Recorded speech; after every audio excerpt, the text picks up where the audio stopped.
Hi, welcome to Grandma Reading Time with Grandma Dawn and my little buddy, my reading buddy. We'll see if the cat joins in. She usually loves reading time. I was inspired by my grandsons to make these, so we'll get started right away. So I hope you enjoy. I'm going to try and make these about 15 minutes a piece, so we'll probably have to do the book in more than one video. But I love this book series. It is called The Magic Tree House, which I know it's backwards on the screen, but Magic Tree House. And this is number 1. I really like this series, and I think it's pretty cool. So get your snuggle buddy and come read with me. Sit down, relax, and listen. Number 1, Dinosaurs Before Dark. Here you go, Dinosaurs Before Dark. Let's see what it says. Yay! Let's dive into this wonderful little book. Oh, look at that. Into the Woods. Into the Woods is the name of the first chapter. All right. So here we go. Chapter 1. Into the Woods. Help! A monster, said Annie. Yeah, sure, said Jack. A real monster in Frog Creek, Pennsylvania. Run, Jack, Annie said. She ran up the road. Oh, brother, thought Jack. This is what he got for spending time with his 7-year-old sister. Annie loved pretend stuff, but Jack was 8.5. He liked real things. Watch out, Jack. The monster's coming, said Annie. There's the picture again. Watch out. All right, just words on these ones. So Jack didn't say anything. Come on, Jack. I'll race you, said Annie. No, thanks, said Jack. Annie raced alone into the woods. Jack looked at the sky. The sun was about to set. Come on, Annie, it's time to go home, yelled Jack. But Annie didn't answer. Annie, he called again. Jack, Jack, Annie shouted. Come here, quick. Jack groaned. This better be good, he said. Jack left the road and headed into the woods. The trees were lit with a golden late afternoon light. Over here, called Annie. Annie was standing under a tall oak tree. Look, she said. She pointed at a rope ladder. It was hanging down from high in the tree. Wow, Jack whispered. At the top of the tree was a tree house, tucked between two branches. That must be the highest tree house in the world, said Annie. Who built it? Asked Jack. I never seen it before. I don't know, but I'm going up, said Annie. No, we don't know who it belongs to, says Jack. Just for a teeny minute, said Annie. She started up the ladder. Annie, come back, said Jack. But Annie kept climbing. She climbed all the way up to the tallest branches. Look at that. Climbed all the way up. Pretty sweet. Jack sighed. Annie, it's almost dark. We have to go home. Annie disappeared into the treehouse. Annie, Jack called. Jack waited a moment. He was about to call again when Annie poked her head out of the treehouse window. Books, she shouted. What? Jack said. It's filled with books, said Annie. Oh, man, Jack thought. Oh, man. He loved books.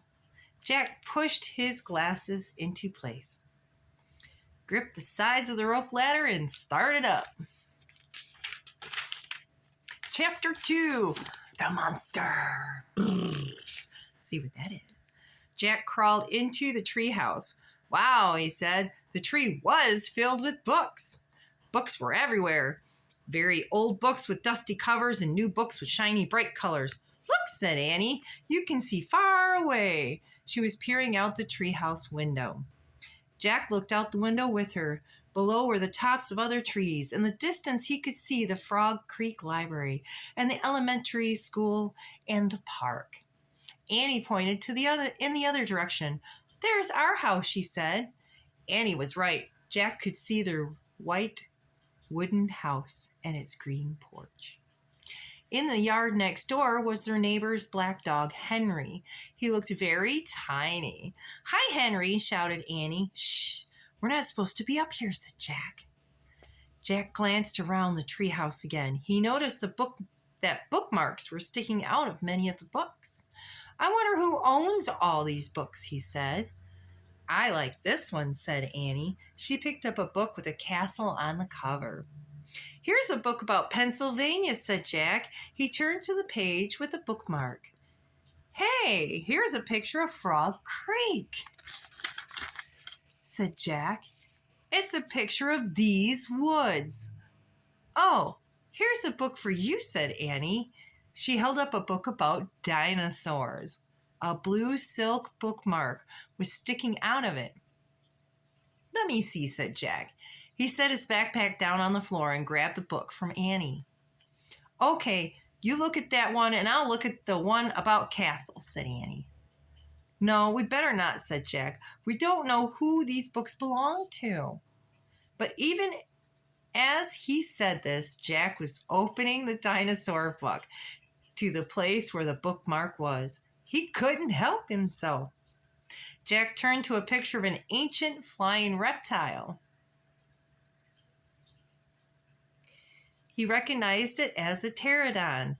He touched the huge bat-like wings in the picture. "Wow," whispered Jack. "I wish we could go to the time of the pterodons." Jack studied the picture of the odd-looking creature soaring through. Jack studied the picture of the odd-looking creature soaring through the sky. "Ah!" screamed Annie. "What?" said Jack. "A monster!" Annie cried. She pointed out the treehouse window. "Stop pretending, Annie," said Jack. "No, really," said Annie. Jack looked out the window. A giant creature was gliding above the treetops. Oh, it had a long, weird crest on the back of its head, a skinny beak, and huge bat-like wings. It was a real live pterodon. The creature swooped through the sky. It looked like a glider plane.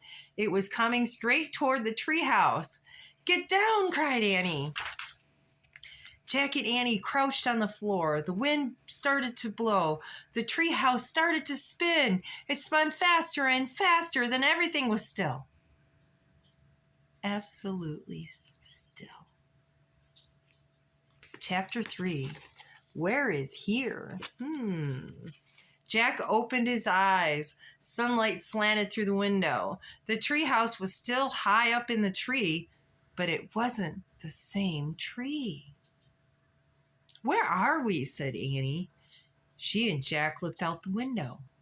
The pterodon was soaring through the sky. The ground was covered with ferns and tall grass. There was a winding stream, a sloping hill, and volcanoes in the distance.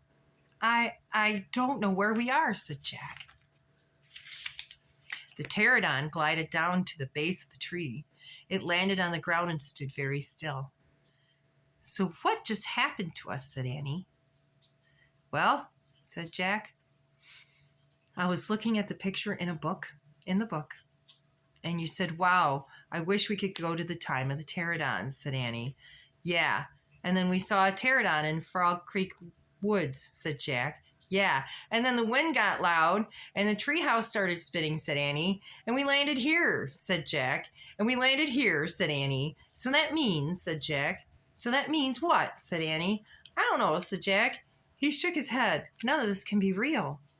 Annie looked out the window again. "But he's real," she said. "He's very real." Jack looked out the window with her again.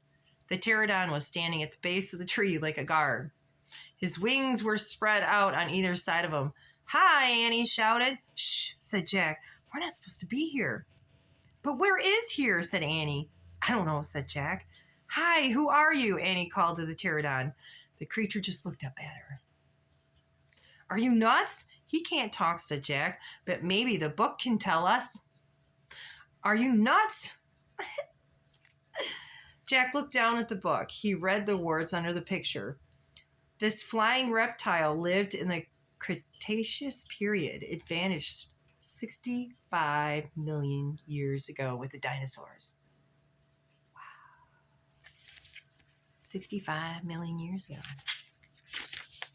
But look, and there it is. Sweet, right? And then there's treehouse. That's impossible, said Jack. We can't have gone to a time 65 million years ago. Jack, said Annie, he's nice. Nice, said Jack. Yeah, I can tell, said Annie. Let's go to him, down to him. Go down, said Jack. Annie started down the rope ladder. Hey, come back, said Jack. But Annie kept going. Annie, wait, called Jack.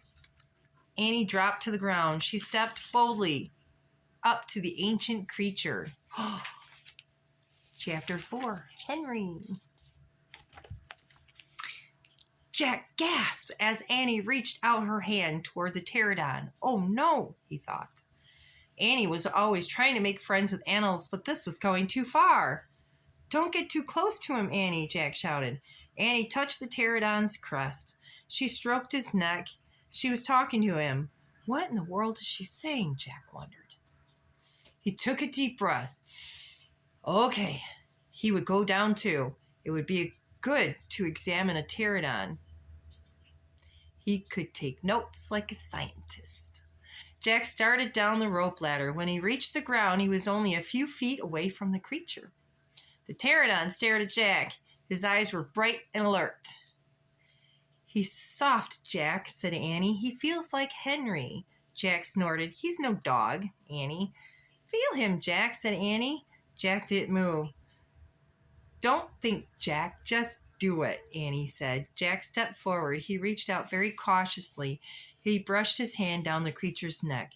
Interesting, Jack thought. A thin layer of fuzz covered the pterodon's skin.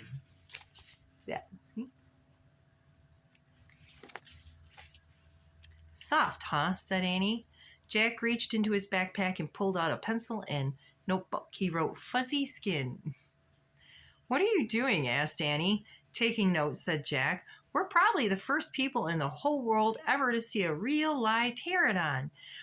Jack looked at the pterodon again. The bony crest on the top of his head was no longer than Jack's arm. I wonder how smart he is, Jack said. Very smart, said Annie. Don't count on it, said Jack. His brain's probably no bigger than a bean. No, he's very smart. I can feel it, said Annie. I'm going to call him Henry. Jack wrote in his notebook. Small brain? ? Jack looked at this creature again. Maybe he's a mutant, he said. The pterodon tilted his head. Annie laughed. He's not a mutant, Jack. Well, what's he doing here then? Where's his place, said Jack. Annie leaned close to the pterodon. Do you know where we are, Henry? Excuse me, guys. Woo. Annie leaned close to the pterodon. Do you know where we are, Henry? She asked softly. The creature fixed its eyes on Annie. His long jaws were opening and closing like a pair of giant scissors. Are you trying to talk to me, Henry? Asked Annie. Forget it, Annie. Jack wrote in his notebook. Mouth like scissors. Did we come to a time long ago, Henry? Asked Annie. Is this a time from long ago? Suddenly, Annie gasped. Jack! Jack looked up. Annie was pointing towards the hill. On the top stood a huge dinosaur. Another one. Triceratops. All right, I'm going to stop this here. That was the end of chapter 4, and we will pick up chapter 5 on the next video. Thank you for joining Grandma Reading Time. We will see you in the next episode. So that was Magic Tree House number 1, Dinosaurs Before Dark by Mary Pope Osborne. Give credit to her. Hooah, Mary Pope Osborne. Thank you for writing these wonderful books for our wonderful reading time. All right, guys. If this is all you hear tonight, have a good night, have a good rest, and until the next episode, we'll pick up the next chapter. Thank you for joining Grandma Reading Time. Lots of hugs, and thank you for being here.